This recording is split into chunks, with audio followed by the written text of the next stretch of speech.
A place well worth a visit for those with spooky tastes.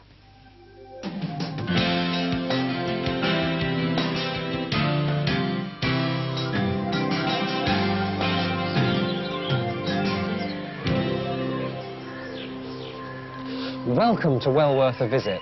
Today we're at the home of one of the most extraordinary collections I've ever seen.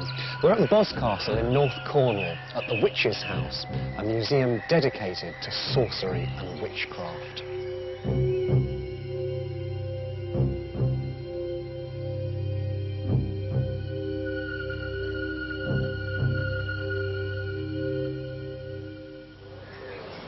Well, with me is Cecil Hugh Williamson, the 86-year-old founder and owner of this witchcraft museum.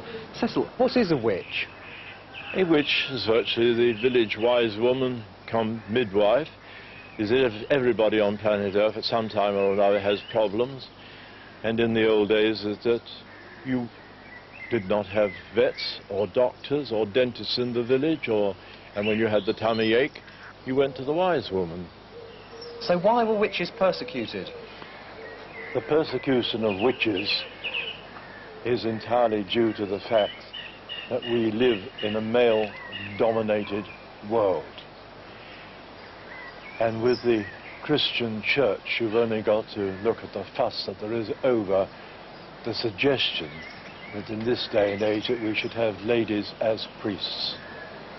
And so consequently anybody who is able to do, which is very often regarded as miraculous things, as to cure people, to help people in all sorts and kinds of ways, is frowned upon by the male.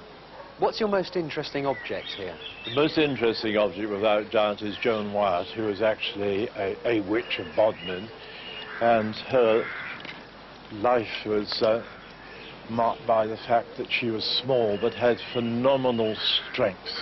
And so she was nicknamed the fighting fairy woman of Bodmin.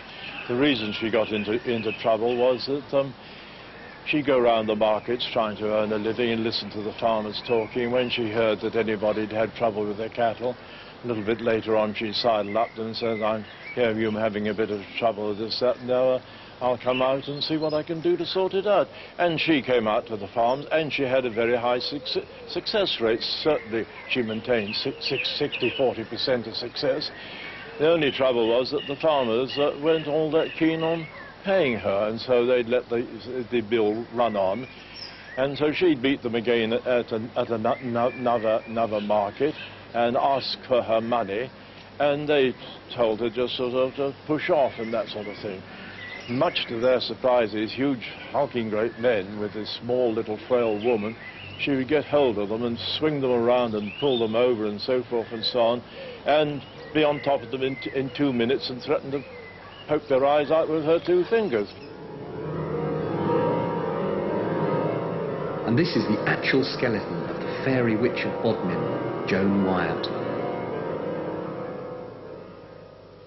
Forgive me for asking, Cecil, but what's going to happen to this collection when you eventually pass away?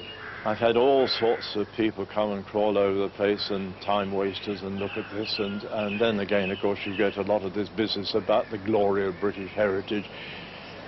But I've at long last, after several years, have woken up to the fact that, okay, you believe in familiar spirits and guardian angels, and I'm afraid I pass the question to them. And I'm quite convinced that when the time is ripe, is that they will provide an answer.